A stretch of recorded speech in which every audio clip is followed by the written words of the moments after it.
மகர ராசி அற்புதமான கால நேரம். மகர ராசி என்பர்களே, ராசிக்கு 7ஆம் இடத்துல உச்சம் பெறக்கூடிய குரு பகவான். இதில் என்ன விஷயம்னு கேட்டிங்கன்னா, எந்த குரு பகவான் உங்கள் ராசியில் நீச்சம் அடைகிறாரோ, இப்போது மகரத்துக்கு குரு வந்துட்டாருன்னா மகர ராசியில் குரு பகவான் நீச்சம்னு அர்த்தம். அதே 7ஆம் இடத்துல கடகராசிக்கு போகும்போது உச்சம் பெறுகிறார்னு அர்த்தம். அப்போ ஒரு கிரகம் எந்த இடத்துல உச்சம் பெறுகிறதோ அதற்கு சமசப்தமமான 180 டிகிரியில் நீச்சமாகும் என்பது ஜோதிட விதி. பாருங்க, மகர ராசி என்பவர்களே, உச்சம் பெற்ற குரு பகவான் நேர் பார்வையாக மகர ராசியை பார்க்கிறார். அந்த குரு உங்களுக்கு 3, 12 கூடையவராக இருக்கலாம். 7ஆம் இடம் என்பது கண்டகஸ்தானம், அவ்வளவு சிறப்பானதில்லை. அதனால தான் கலத்தரம்னு கொண்டு போய் எங்கே வச்சான். மனைவி ஆபத்து, புரியுதா? இல்லறம், அதை தாண்டியில் ஒத்துமையாக வாழ்கிறோம், விட்டு கொடுத்து போடுறோம், காலில் விழுந்து கும்பிட்றோம். அது அப்புறம் இந்த 3, 12 குரு பகவான் 7ஆம் இடத்துல மேலும் கெட்டு உச்சம் பெற்று மகர ராசியை பார்க்கிறார்.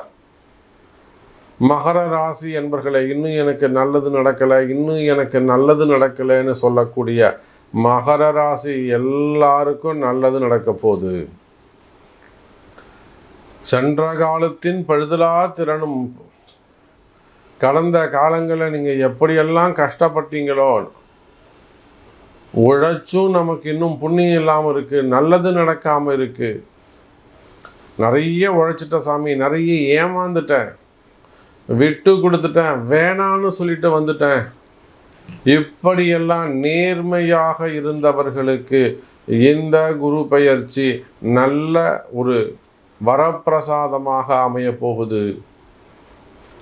மகர ராசி என்பவர்களே, யாருக்கும் இல்லாத வகையில், நான் இப்போ சொன்ன விருச்சக ராசிக்கு தான் ரொம்ப சூப்பராக இருக்குன்னு சொல்லியிருக்கிறேன். அந்த விருச்சக ராசி அன்பர்கள் கூட நல்ல பரிகாரங்கள் செய்யணும் அப்படின்னு சொல்லியிருக்கிறேன். அப்பேற்பட்ட மகர ராசி அன்பர்களே, இந்த குரு பெயர்ச்சியால் உங்களுடைய நினைச்ச காரியங்கள் எல்லாம் வெற்றி பெறப்போகுது. நீண்ட நாட்களாக எதெல்லாம் உங்களுக்கு நடக்கணும், எதெல்லாம் உங்களுக்கு நிறைவேறணும்னு, ஜெயிக்கணும்னு நீங்கள் நினச்சிருக்கீங்களோ, அல்லது நிறைய விஷயங்கள் காரிய தடையாக இருக்குது, கால தாமதமாகுது, நடக்க வேண்டிய விஷயங்கள் எல்லாம் தள்ளி போகிறது, இதெல்லாம் மிகுந்த மனவேதனையை கொடுத்துருக்கும்.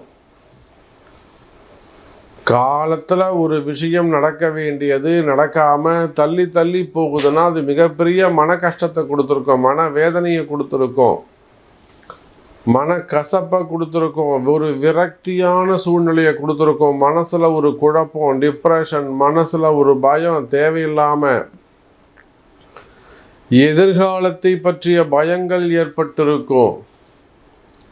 அப்போ இப்படியெல்லாம் ஒரு குழப்பமான சூழ்நிலையில் இருக்கக்கூடிய மகர ராசி அன்பர்களே, நீங்கள் யாராக இருந்தாலும் சரிதான், மகர ராசி அன்பர்களே, இந்த குரு பெயர்ச்சி உங்களுக்கு கை கொடுக்கும். நின்று பேசும் கிரவுண்டில் நீங்கள் நின்று ஸ்டேபிளாக நின்று அடிக்கலாம், 6 அடிக்கலாம், சதம் அடிக்கலாம், 100 அடிக்கலாம். அந்த அளவுக்கு இந்த குரு பெயர்ச்சி உங்களுக்கு நன்மையை செய்கிறது. நிச்சயமாக பரிகாரங்கள் கை கொடுக்கும். நீங்கள் நினச்சது நிறைவேறணும்னு சொன்னாக்கா, எனக்கு வேலை கிடைக்கணும், வேலை மாறணும், அல்லது எனக்கு டிரான்ஸ்ஃபர்ஸ் வேணும், அல்லது எனக்கு வெளிநாடு போகணும், விசா ரினிவல் ஆகணும், பிஆர் கிடைக்கணும், கம்பெனியில் ரினிவல் கிடைக்கணும், கான்ட்ராக்ட் ரினிவல் ஆகணும், அல்லது பிஸ்னஸ் நல்ல முறையில் நடக்கணும், கடன் சுமைகள் அடையணும், ஹெல்த்து நல்லா இருக்கணும், பிள்ளைங்க நல்லா இருக்கணும், பசங்களுக்கு நல்லது நடக்கணும், குடும்பம் சிறப்பாக மகிழ்ச்சியாக இருக்கணும், வறுமை நீங்கணும், வருமானம் வரணும், தொழில் அமையணும், உத்தியோகம் கிடைக்கணும். உங்கள் பிரார்த்தனை எதுவாக இருந்தாலும், திருமணம் நடக்கணும், குழந்தை பிறக்கணும், கல்யாணம் ஆகணும், உங்கள் பிரார்த்தனைகள் என்னவாக இருந்தாலும், கம்பெனியாக இருக்கலாம், நிறுவனங்களாக இருக்கலாம், இந்த குரு பெயர்ச்சியால் நீங்கள் நினைச்சது நடக்க போகுது. மகர ராசி அன்பர்களே, பரிகாரங்கள் கை கொடுக்கும். ஒரு முறை சிறப்பான முறையில், நான் இப்போ தான் அந்த விருச்சிக ராசிக்கு என்ன சொன்னோன்னு அதை அப்படியே உங்களுக்கு சொல்கிறேன். தசாம்ச ஹோமங்கள் செய்வீர்களே ஆனால், அல்லது வழிபாடுகள் பரிகாரங்கள் செய்வீர்களே ஆனால், உங்கள் கஷ்டங்கள் எல்லாம் விலகி, குடும்ப கஷ்டமாக இருக்கலாம், தொழில் கஷ்டமாக இருக்கலாம், கடன் சுமைகளாக இருக்கலாம், கடன் பிரச்சனைகளாக இருக்கலாம், எந்த மாதிரியான ஆயுள் பாவங்களாக இருக்கலாம், ஆரோக்கியமாக இருக்கலாம், பரிகாரங்கள் கை கொடுக்கும். கவலை வேண்டாம். ஜெயிக்கக்கூடிய இடத்தில் மகர ராசி.